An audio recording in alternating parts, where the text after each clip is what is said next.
especially into turn one every lap. So working on his craft, a very fast Chevy this afternoon for Ross. A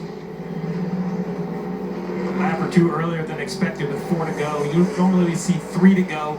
I think the strategy to this is to get new tires, get a little clean air, and try to run a fast lap. And also, if we get a yellow, then your pit stop is already done. We'll see if Blaney or SVG pit this time around. They could run really a whole nother lap because they'll get 3 to go here. As the leader, they can close pit road with 2 to go. So leaders stay on the racetrack, no surprise. We'll pit this time. So I would imagine the leaders will pit. Really, the only question for me is who doesn't pit, whether Buscher, Bowman, Priest are going for points. You see McDowell on pit road, Marty.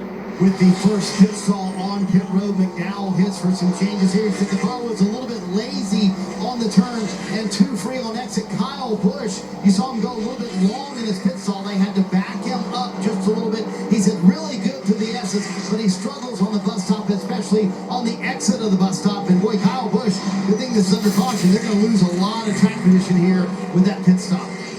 Oh man, whoa. Right through the box. You see the wheels turn. Did a nice job committing. The crew did a good job getting the air hoses out of the way. So minimum time loss for a pretty big mistake. You see he's a few car lengths behind McDowell.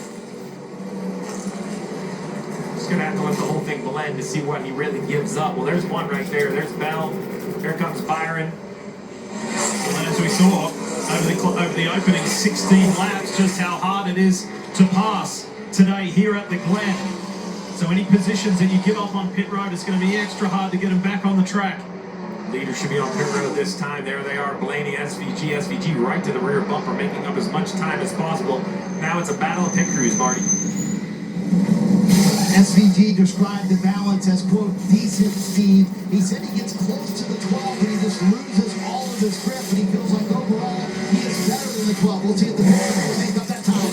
I know about that, Marty, because this morning Jonathan Hassler, crew chief for the 12, said on reverse stops, our crew has been one of the best this year, 2 other tracks where they've done that this year. So they'll try to back that up here. Ryan Blaney said the balance on this car is okay. They'll get 4 Goodyear tires, fill up full of Sunoco fuel. Let's watch the race off of pit road with Blaney. Hang on to it, Lee. Sure does. Yep, pretty straightforward, no worries. Blaney stays ahead of the WeatherTech Chevrolet. Stays ahead of the 88 and also stays ahead of any other car that has pitted. So these two lead the strategy of cars that have taken service. You see Briscoe Chastain climbing the hill now.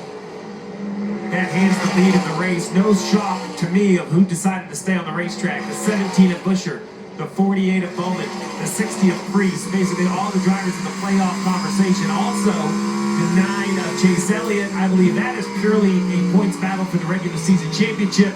He's trying to run down his teammate William Byron. So we need points because we're in this really tight point battle, and we all got points. So we really didn't lose anything, we didn't really gain anything, right? So you love the opportunity to get these points. But here's Buscher, he'll get 10 points, Bowman, 9, Priest, he'll get 8. So everyone needing them to actually get them. 1 lap to go in this opening stage, presented by Credit One Bank. Last year was an interesting mix of 2 stops versus 3 in the Go Bowling at the Glen race. Look at this between William Byron and Kyle Busch. Oh, contact. That's impressive. There comes Ty Gibbs. Ty Gibbs has a front row view of this. He says, I might get out of it. I might just try and clear them both. Not quite close enough.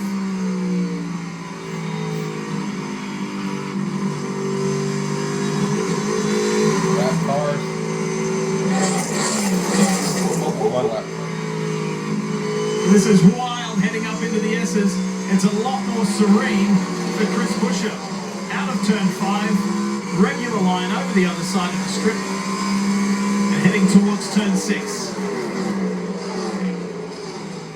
Alright, so he's going to pick up where he left off here at the Glen. And that is in a winning position. Chris Buscher in the BuildSubmarines.com RFK Ford wins stage 1.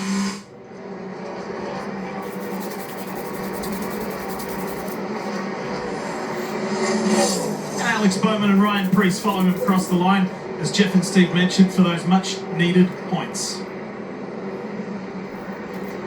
So there's stage 1. And pretty straightforward, other than Kyle Larson. Certainly straightforward for Ryan Blaney from pole. Led the majority of the laps.